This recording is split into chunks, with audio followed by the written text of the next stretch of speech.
The War Council chamber fell silent as Admiral Thraxus slammed 3 of his appendages against the tactical display.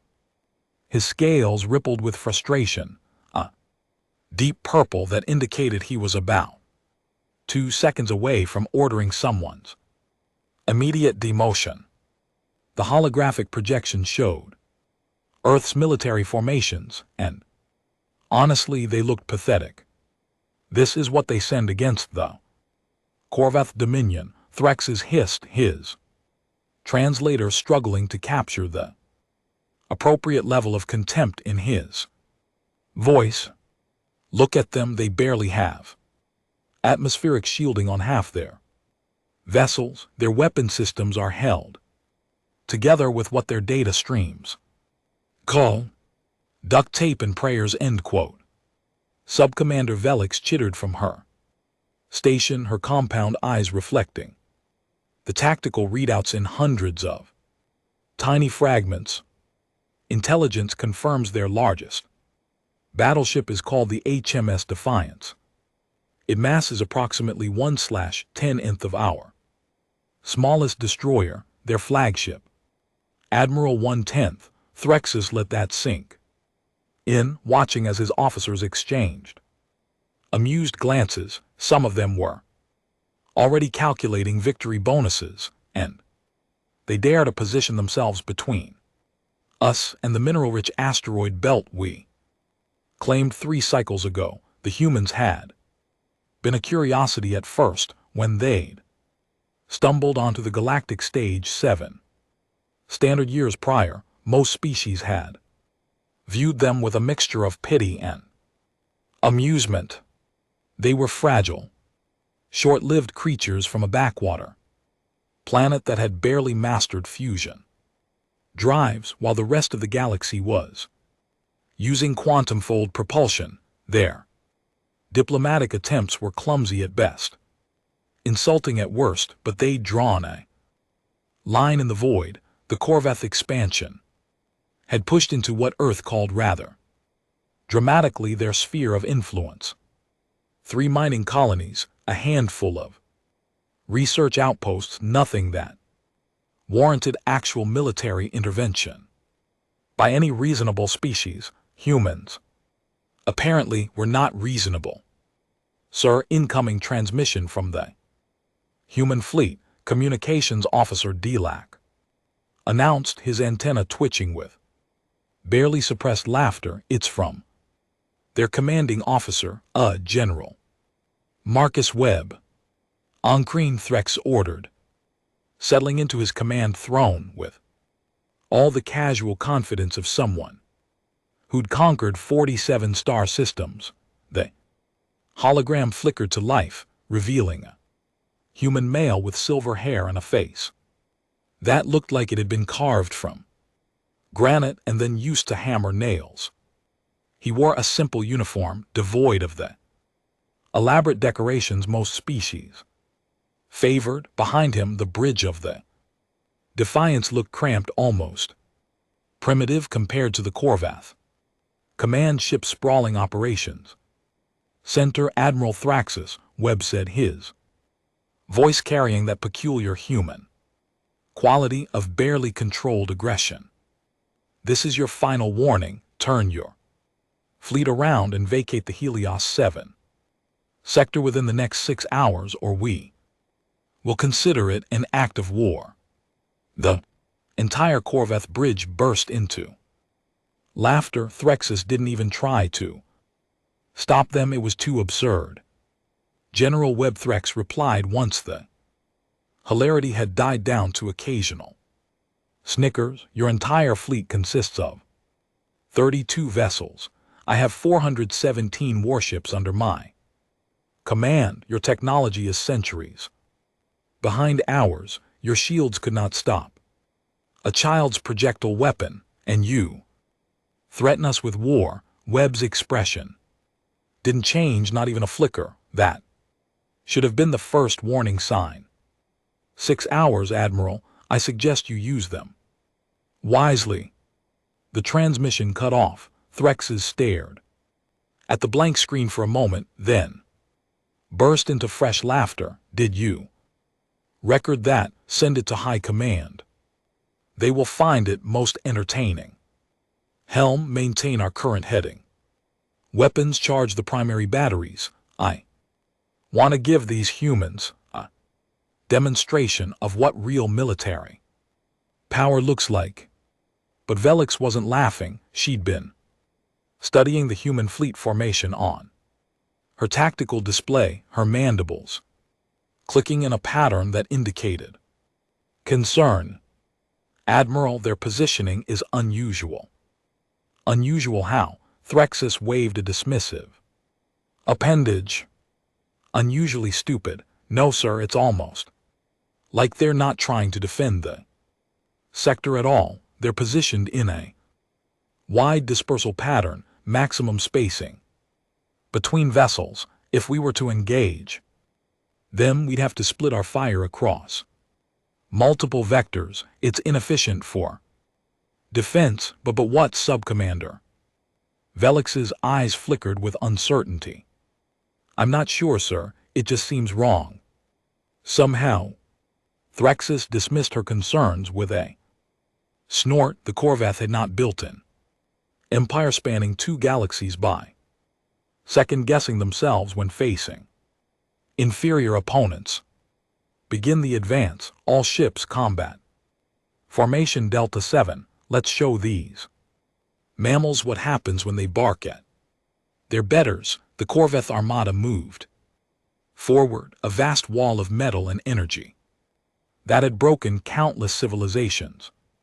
Their ships were works of art and terror combined, sleek hulls covered in weapons, batteries that could reduce planets to rubble, shields that could withstand direct hits from antimatter warheads, engines that could fold space itself to cross vast distances in heartbeats. The human fleet, by comparison, looked like a collection of scrap metal someone had welded together during a particularly uninspired afternoon. Sir, human vessels are powering weapons. Drix reported their targeting systems are active. They're actually going to fight us. More laughter rippled through the bridge. Threx felt a moment of genuine pity for the humans. They were brave, he'd give them that. Suicidally stupid but brave. Open fire when we reach optimal range, he commanded. Aim for their engines. I want to disable them, not destroy them. Perhaps we can salvage their vessels and send them back to Earth as a lesson in humility. The range counter ticked down. 500,000 km, 400,000, 300,000.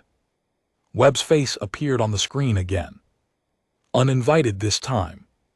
The human had somehow piggybacked on their own communication arrays, a minor annoyance that Threxus would have someone flogged for later. Admiral Webb said in this time there was something different in his voice, almost sad. I gave you 6 hours. You had a chance to leave with your honor intact. What you're about to witness is not something I take pleasure in. Remember that. Enough of your Threxus began, but Webb cut him off. Execute protocol. Wintertorm, the general, said, not to Threxus, but to someone off-screen. Then things got weird. Human ships began moving, not away, but in a precise geometric pattern that made no tactical sense whatsoever. They formed a perfect sphere around the advancing Corvath fleet, maintaining exact distances from each other and from the Dominion vessels. What are they doing? Threxus demanded. Velix. Analysis. The subcommander's mandibles were clicking frantically. Now I don't know, sir. Their weapons are still powered, but they're not firing. They're channeling massive amounts of energy into their deflector arrays, but not for defense. It's like they're building up a charge, but for what? The first human ship turned white. Not a flash of light. Not an explosion, but a sudden complete transformation. The hull, the viewports, the weapons, arrays, everything became a brilliant, blinding white that hurt to look at. Then the second ship transformed. Then the third, within 10 seconds all. 32 human vessels had become perfect. Spheres of pure white energy. Sir, energy readings are going off the scale, Drix shouted, his antenna flattening against his skull in distress. I'm detecting quantum fluctuations across the entire sector. Whatever they're doing, it's affecting Spacem itself. The white light from the human ships began to spread, not through conventional means, not like a blast, wave or radiation pulse. It was more like reality itself was being rewritten, painted over with something new. The darkness of space was being replaced by an endless field of white. Threxus felt fear for the first time in 20 standard years. Evasive maneuvers, all ships. Emergency quantum fold, get us out of. Too late, the white reached the Corvath fleet, and when it touched the first vessel, something impossible happened. The battle cruiser KDS Relentless, ship that had participated in the siege of Xandros Prime and survived bombardment from 16 different angles simultaneously, simply stopped. Every system, every weapon, every life support function, all of it ceased operating in the same instant. But that wasn't the worst part. The worst part was what happened to everyone on board. Threxus watched on his tactical display as ship after ship went dark, their IFFF signatures flattering, their quantum fold drives powering down, their reactors entering emergency shut down. 417 warships, the pride of the Corvath Dominion, rendered completely inert in less than a minute. Report, he screamed, his scales flashing between purple and yellow, a color combination that indicated panic among his species. What just happened? What did they do to us? I don't know, sir, Bellic stammered, her compound eyes wide with confusion. All our systems are operational, weapons, shields, drives. Everything is working perfectly, but what? But they won't respond to commands. It's like the ship is choosing not to obey us. That was insane. Ships didn't choose, they were machines, tools, extensions of their crew's will. They didn't have opinions or preferences, or the ability to simply refuse orders. Threxus tried his own command console, entering his personal authorization codes to force a manual weapons release. The system acknowledged his codes, displayed his command, and then did nothing, just sat there. All systems green and operational, but completely unresponsive to any actual instructions. Sir, incoming transmission, Draw said quietly. It's General Webb. The human's face filled the screen again, but this time he wasn't alone. Behind him stood what appeared to be several other officers, all wearing expressions of grim satisfaction. Webb himself looked tired, like someone who just finished a job he'd hoped he'd never have to do. Admiral Thrax's Webb began. What you've just experienced is what we call a Faraday cascade. It's based on principles we discovered quite by accident about 5 years ago while trying to solve a completely unrelated problem. We found that quantum entanglement, when applied correctly, can create a field that doesn't destroy technology, doesn't damage it, doesn't even interfere with its operation. It just removes the ability to use it aggressively. Threxus tried to speak, found his translator wasn't working, and had to fall back on manual universal syntax codes. What have you done to my fleet? Your ships are fine, Admiral. Your crews are fine. You could make sandwiches in your galley right now if you wanted. You could play games on your entertainment system. You could even run diagnostics on your weapons. What you cannot do is fire those weapons. You cannot engage your drives to move aggressively. You cannot in fact perform any action that the field interprets as hostile or threatening. That's impossible. Velix breathed. Technology doesn't work that way. Machines don't understand concepts like hostility or threat. They just execute commands. Webb smiled, and it wasn't a nice smile. We thought the same thing. Turns out we were wrong. When you entangle quantum states across a wide enough field and introduce what we call intentionality matrices, the field itself becomes, for lack of a better term, aware, not sentient, not conscious, but aware enough to distinguish between aggressive and non-aggressive actions. The Faraday cascade creates a bubble of enforced peace. Nothing inside it can harm anything else inside it. Threxus felt his world tilting on its axis. You've created a weapon that prevents weapons from working. We've created a tool that prevents violence. Webb corrected. Big difference, Admiral. Your crews are welcome to try every override, every manual system, every backup they can think of. I assure you, we've already tried them all during testing. Nothing works. The field will remain in place for approximately 72 hours, then dissipate naturally. By that time, I expect you and your 417 ships will have had plenty of time to think about whether this sector is really worth dying for.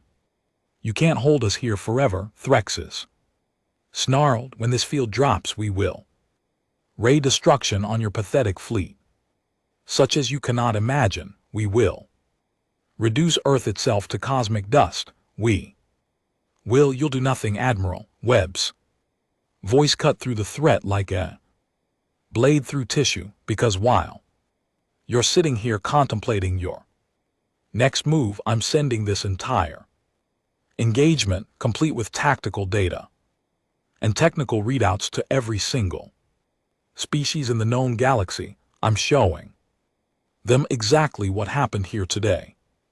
I'm demonstrating that humanity, the supposedly primitive mammals from the backwater planet, have developed a technology that makes aggressive warfare functionally obsolete. Velix made a choking sound. Threxus understood why. The implications were staggering. Do you understand what this means? Webb continued, his eyes hard as diamonds. It means any species that continues to pursue military expansion will be seen as deliberately choosing violence. When a non-violent alternative exists, it means the political calculus of the entire galaxy just shifted. It means you, Admiral Thraxus, and the Corvette Dominion are about to become a case study in why threatening your neighbors is no longer a viable strategy. The Dominion will never accept this, Threxus said, but even he could hear the lack of conviction in his voice. We will develop countermeasures. We will adapt. We will. You will try, Webb agreed, and maybe eventually someone will figure out a way around the Faraday cascade. But here's the thing, Admiral, we didn't develop this technology yesterday. We've had it for years, which means we've also had years to develop our second generation systems and third generation, and so on. You're not trying to catch up to our current level. You're trying to hit a moving target that's already miles ahead of you. The human general leaned forward, his face filling the screen. I gave you 6 hours to turn around. Admiral, I begged you to choose dignity over humiliation.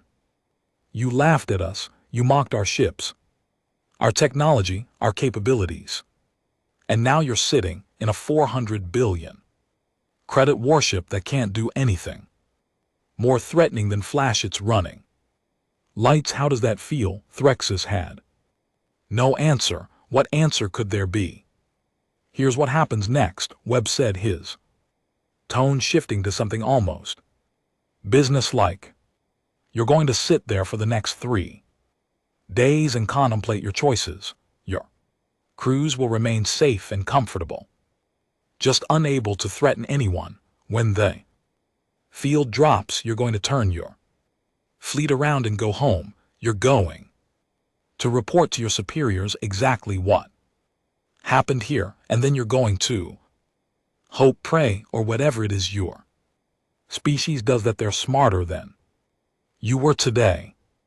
And if we refuse, Threxus asked, grasping at the last threads of his dignity, if we return with overwhelming force, Webb's expression didn't change.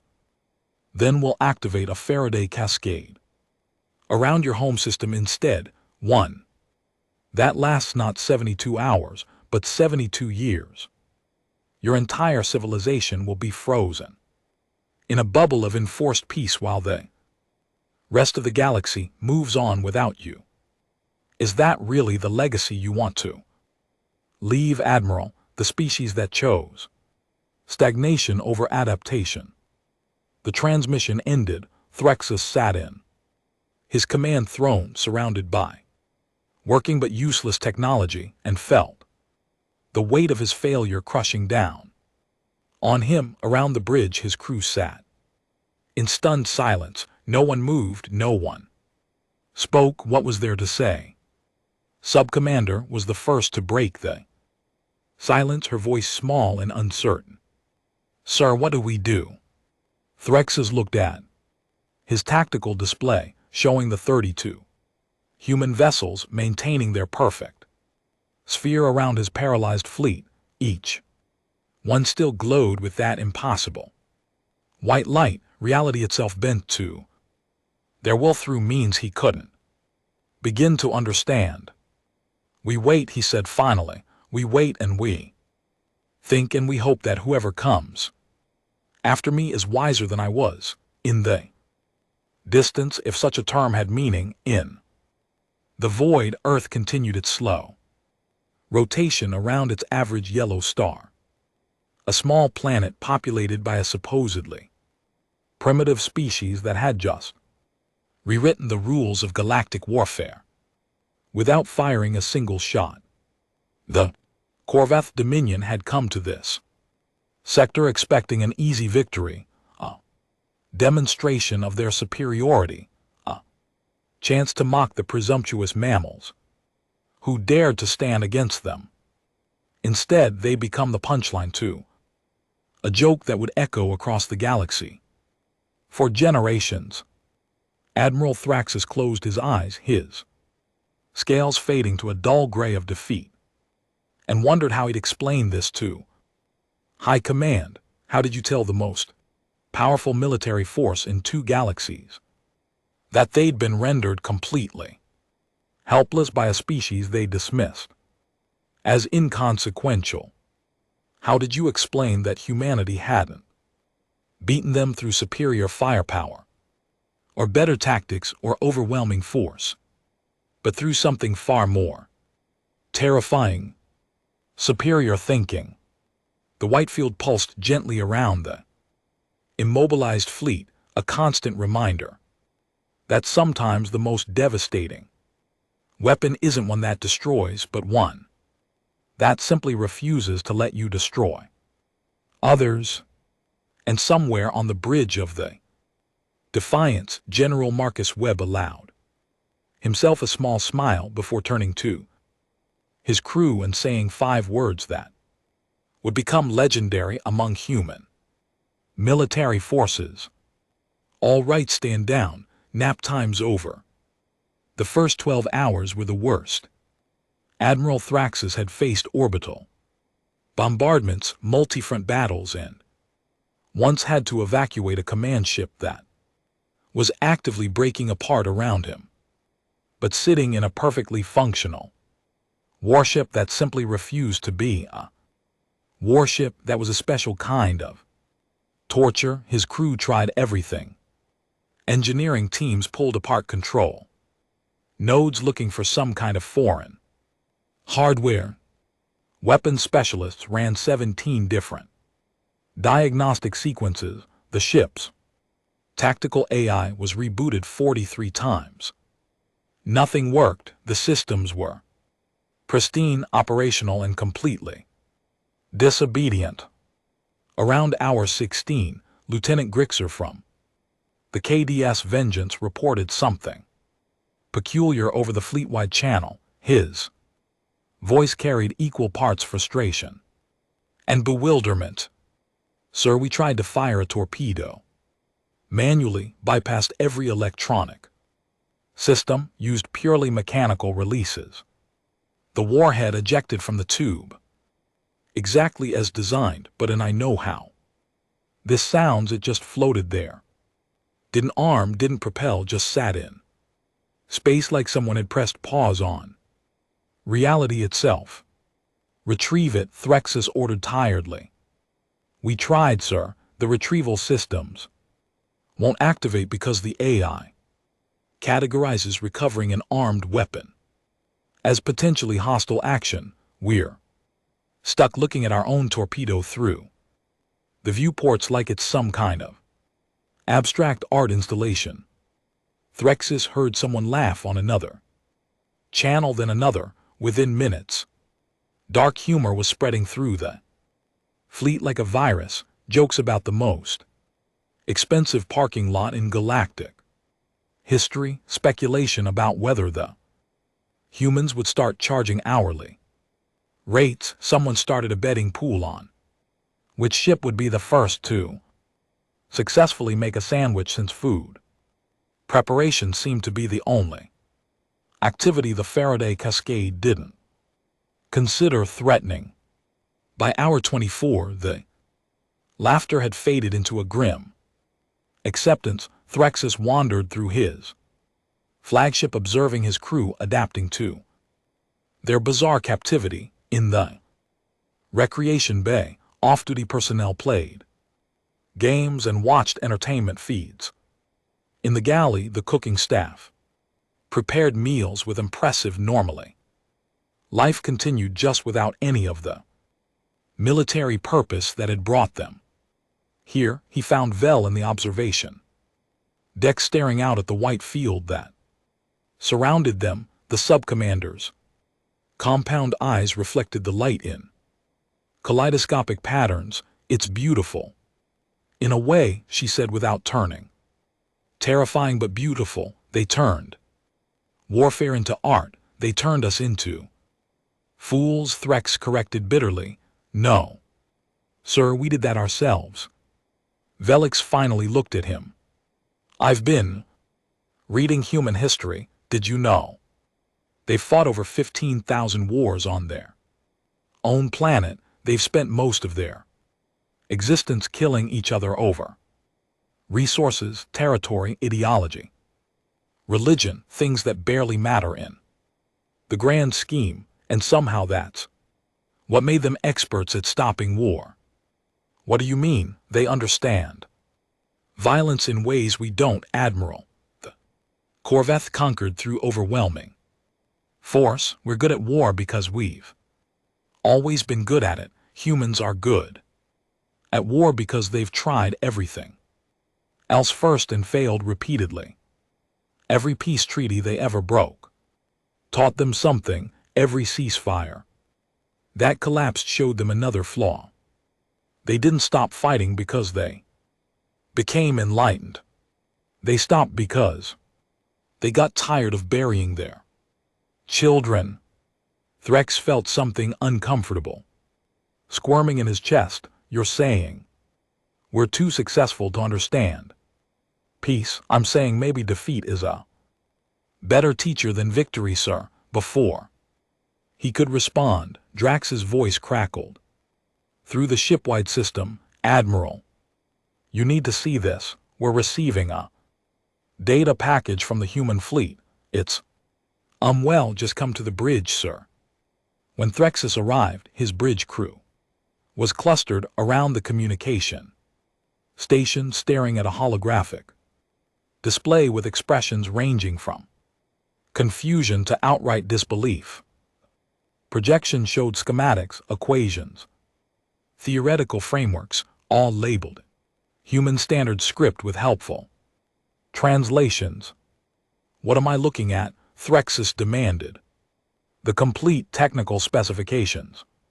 For the Faraday Cascade, Dratch said, his antenna twitching in the way that indicated his brain was struggling to process information.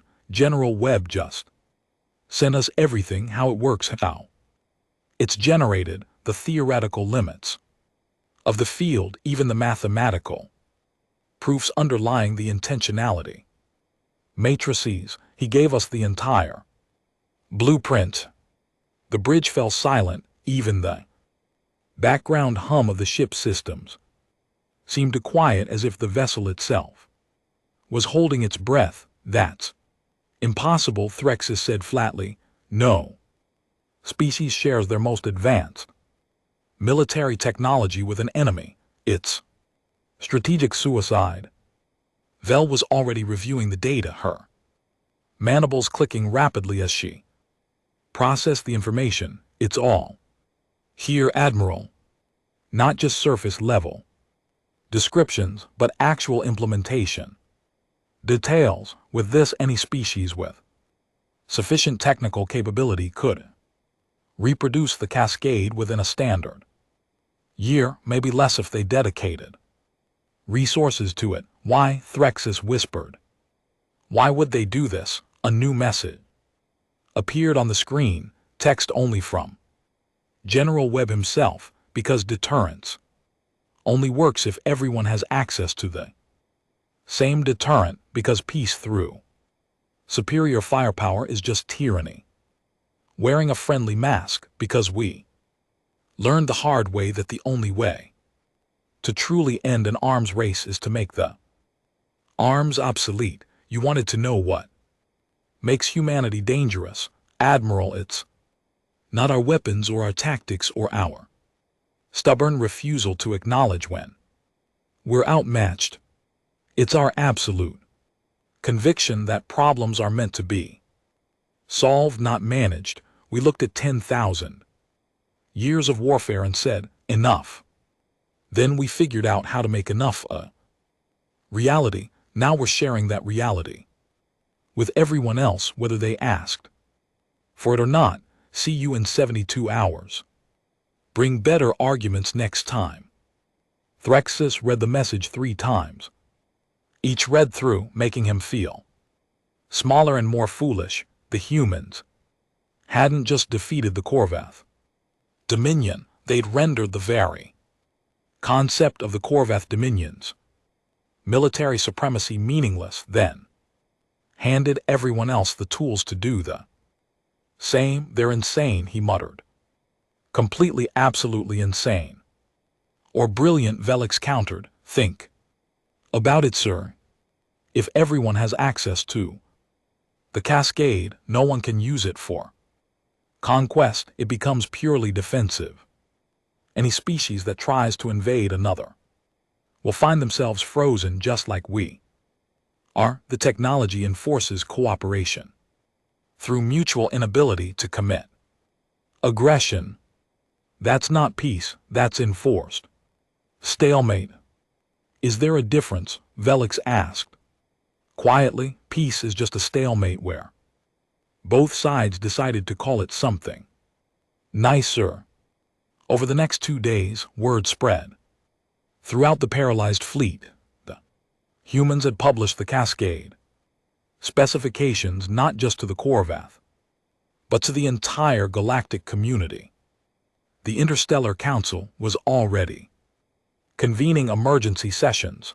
The Heptarch Collective had announced they were suspending all military operations pending technological review. Even the notoriously aggressive Krell swarms had gone silent, presumably trying to figure out how this changed their expansion. Calculus, humanity, the species that had arrived on the galactic stage barely knowing how fusion drives worked, had just rewritten the fundamental rules of interstellar relations, and they'd done it by giving away their greatest weapon for free on the third day, precisely 72 hours after it had begun. The white field started to dissipate. It didn't vanish suddenly, but faded gradually, like morning fog burning off under a rising sun. Threxus watched from his bridge as color returned to the surrounding space as the stars became visible again beyond the human fleet sphere. His tactical systems came back online without fanfare. Weapons responded to commands. The drives accepted navigation input. KDS Eternal was once again a fully functional battleship. All 417 vessels in the Corveth Armada reported the same status, operational and ready for combat. Nobody gave the order to attack.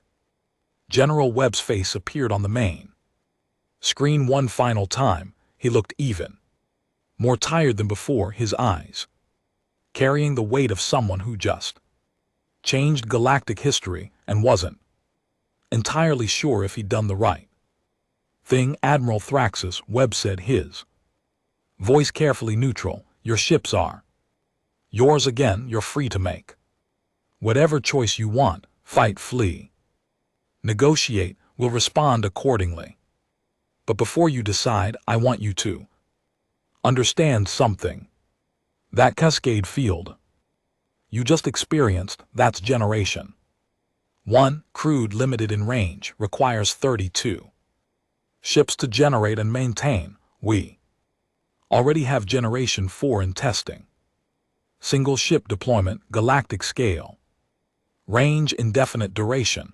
If we wanted to, we could blanket this entire sector in enforced peace for the next century.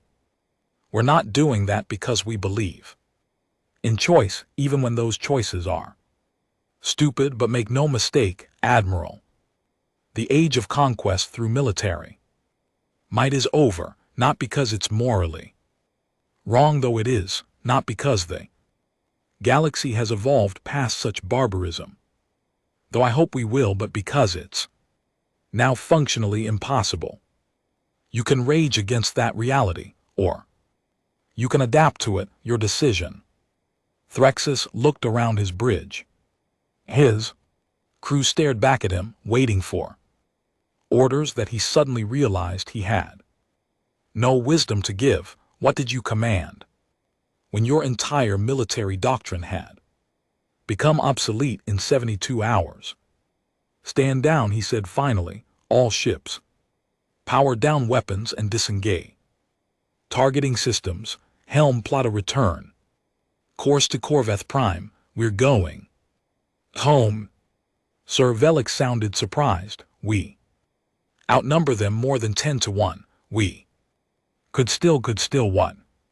Sub-Commander. Win a battle that proves we learned nothing. Start a war that would end the moment they deploy their Generation 4 technology and lock our entire civilization in a peace bubble for 100 years. Show the galaxy that Corveth pride is stronger than Corveth intelligence. Threxus shook his head slowly.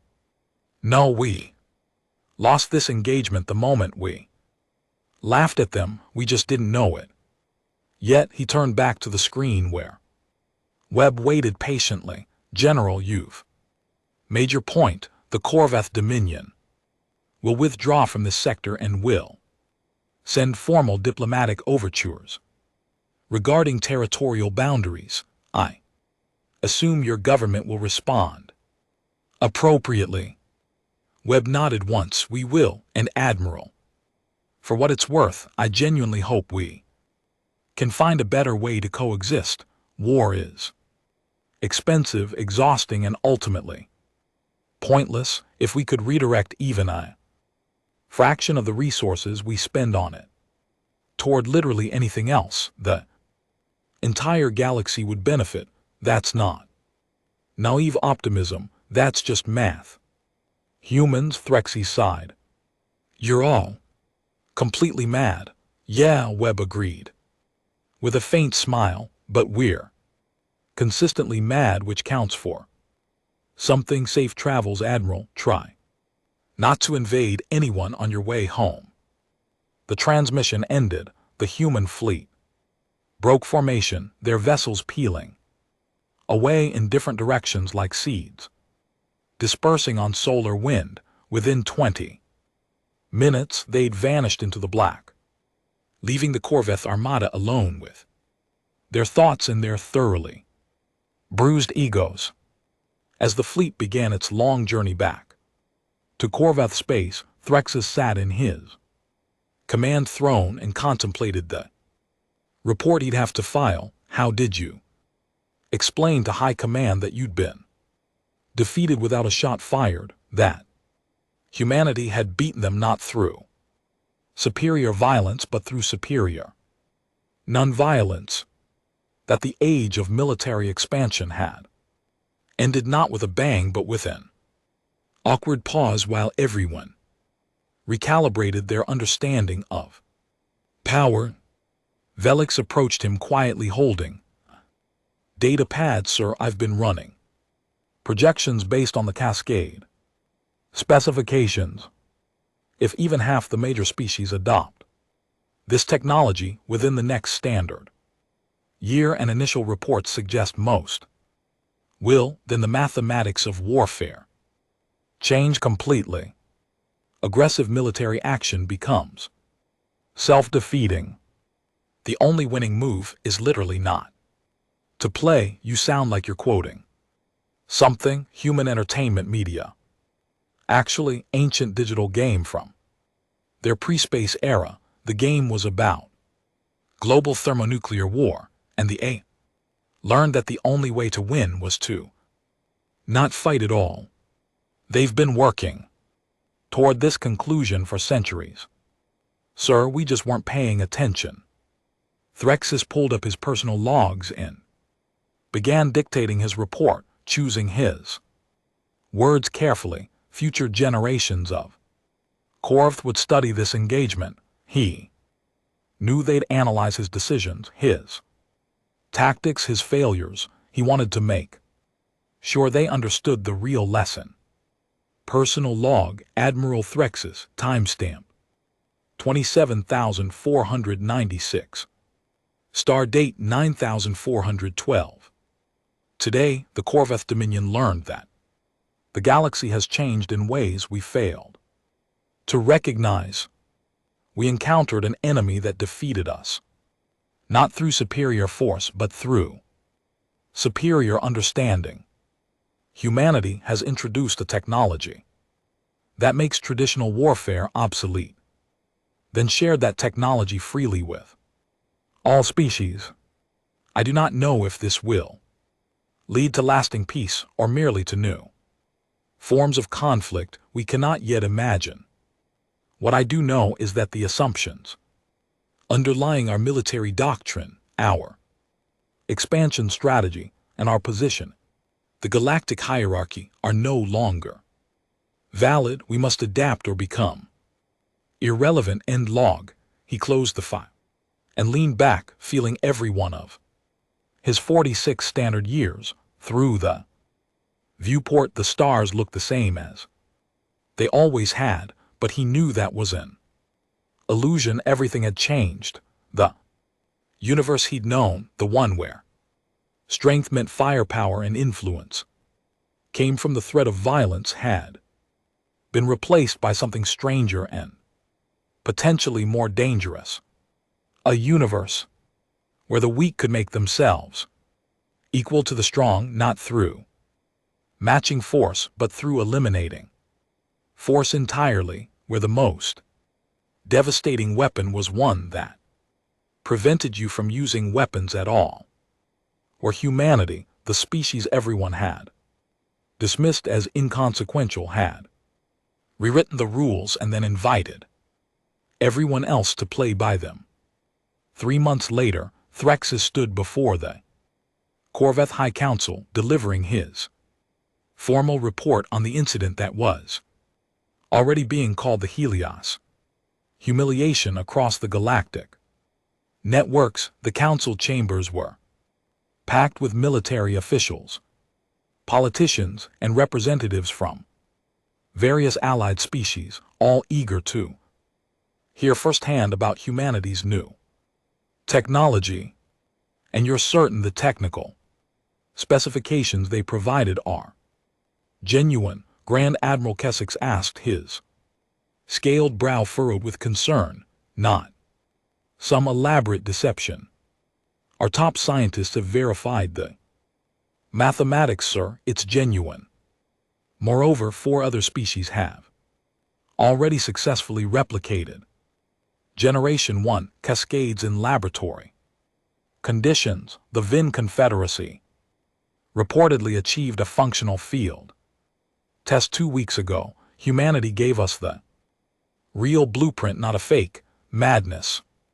Kessex muttered. What species arms their potential enemies? A species that understands the technology only works if everyone has it, Threxus replied. Species that's apparently been planning this move for years, while the rest of us assumed they were simply struggling to catch up technologically. The council chamber erupted in arguments, debates about how to respond, whether to develop their own cascade technology or find countermeasures, whether this represented an opportunity or a threat. Threxus let the noise wash over him, thinking about General Webb's tired eyes and careful words. Finally, the Grand Coordinator called for silence. Admiral Threx, in your professional opinion, what is humanity's ultimate goal with this technology? Threxus considered his answer carefully. I believe, sir, that they genuinely want to end large-scale warfare, not because they're pacifists. Their history shows they're quite capable of violence, but because they concluded that the costs outweigh any possible benefits. They've done the mathematics and decided that peace, even enforced peace, is simply more efficient than eternal conflict. And you think we should accept this? I think, sir, that we don't have a choice. The technology exists now. Within a year, dozens of species will have functional cascade generators. Within 5 years, it will be standard defensive technology across most of civilized space. The question isn't whether we accept it, but whether we adapt to the new reality or cling to outdated doctrines until we become irrelevant. The Grand Coordinator studied him with ancient calculating eyes. You sound like you admire them. Admiral, I respect them, sir. There's a difference. They identified a problem, conceptualized a solution, implemented that solution, and shared it with everyone, including their enemies. That takes a kind of courage we don't often see, or perhaps a kind of madness. I honestly can't tell which. The council eventually voted to establish a research division dedicated to studying the cascade technology while simultaneously opening diplomatic channels with Earth to discuss what they were calling the new galactic framework. It was a cautious approach, neither embracing nor rejecting the changes humanity had introduced, which was probably the most Corveth response possible. As Threxus left the council chambers, Velix caught up with him in the corridor. Sir, I've been offered a position in the new research division. They want someone with first-hand experience of the cascade's effects. Congratulations, Subcommander. You'll do well there. Will you join us? We could Use your tactical expertise too. Understand the strategic implications. Threxus shook his head slowly. No, I think my career as a military commander is effectively over, hard to justify. Maintaining a war fleet when war itself is becoming obsolete. I'll probably retire, write my memoirs, try to explain to future generations how we managed to be so blind. We weren't blind, sir. We just couldn't imagine a different way of thinking. None of us could accept the humans, except the humans, Velix agreed. They stood in silence for a moment, two career military officers contemplating a future where their expertise might no longer matter. Finally, Velix spoke. Again, her voice thoughtful. You know what I find most remarkable, sir? They didn't gloat. Webb could have rubbed our faces in it, could have made speeches about human superiority, could have turned us into a propaganda victory. Instead, he just looked sad and tired and ready for it all to be over. Like defeating us wasn't a triumph, but a chore. Because for them, it probably was. Threx said they weren't trying to win a war, they were trying to prevent all future wars. We were just in the way. Somewhere across the galaxy, aboard a human vessel whose name and location were classified, General Marcus Webb sat in his quarters, reviewing reports from the Cascade deployment. The operation had been a complete success. 0 casualties on both sides, full technology transfer achieved, diplomatic channels opening across multiple species. The projections suggested galactic warfare could be reduced by 70%. Within a decade, 90% within a generation. He should have felt triumphant. Instead, he just felt old. His second-in-command, Colonel Emma Torres, knocked on his doorframe. General Intelligence says the Corvath are cooperating fully. No signs of retaliation planning. The diplomatic corps is calling it the most successful strategic operation in human history. Good, Webb said quietly. That's good. You don't sound happy about it, sir. I am happy, Emma. I'm also aware that we just fundamentally altered how hundreds of species interact with each other, and there will be consequences we can't predict.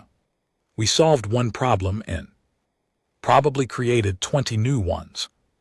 Torres leaned against the doorframe, but the new problems won't involve millions of people dying in wars nobody really wanted, so I call that progress. Webb smiled faintly. When did you get so optimistic? Around the time I realized we'd actually pulled it off, sir. We made something that prevents killing instead of causing it. That's worth being optimistic about. After Torres left, Webb pulled up the tactical recording from the engagement, watching once more as the Corvath fleet realized what had happened to them. He'd watched it dozens of times now, studying Admiral Thrax's reactions, looking for any sign they'd pushed too hard or humiliated the Corvath beyond what was necessary. But mostly he just watched the moment when the White Field had deployed successfully, when 7 years of research and development and testing had finally proven themselves in real conditions, the moment when humanity had taken its most violent impulses and weaponized peace instead. His personal terminal chimed with a new message. It was from his daughter studying xenobiology at the university back on Earth. She'd seen the news reports and wanted to know if her dad was the General Webb everyone was talking about, the one who'd stopped a war without fighting it, the one who'd made the galaxy safer for her generation. Webb typed back a simple response. Yeah, that was me. Don't let it go too Your head, someone still has to take out. The recycling when I get home. He sent the message and leaned back in his chair, allowing himself a moment of satisfaction. The Korvath had learned their lesson. The galaxy was adapting, and somewhere, on a small blue planet orbiting an unremarkable star, life continued with all its mundane beauty and frustrating complexity. The fleet that had mocked Earth's army had discovered that sometimes the most devastating response isn't the one that destroys your enemy, but the one that makes destroying your enemy impossible. They'd expected fire and fury, violence, matching violence, the ancient dance of escalation that had driven galactic politics for millennia. Instead, they'd gotten peace, enforced unavoidable, absolutely non-negotiable peace, and somehow that had been far more terrifying than any weapon could ever be. General Marcus Webb closed his eyes and allowed himself to hope that maybe, just maybe, his daughter's generation would grow up in a galaxy that had finally learned what humanity had spent 10,000 years figuring out, that the real victory wasn't winning the war, it was making the war impossible to fight in the first place. And if that made humans mad, dangerous, or unpredictable by galactic standards, well, they'd been called worse things by better people.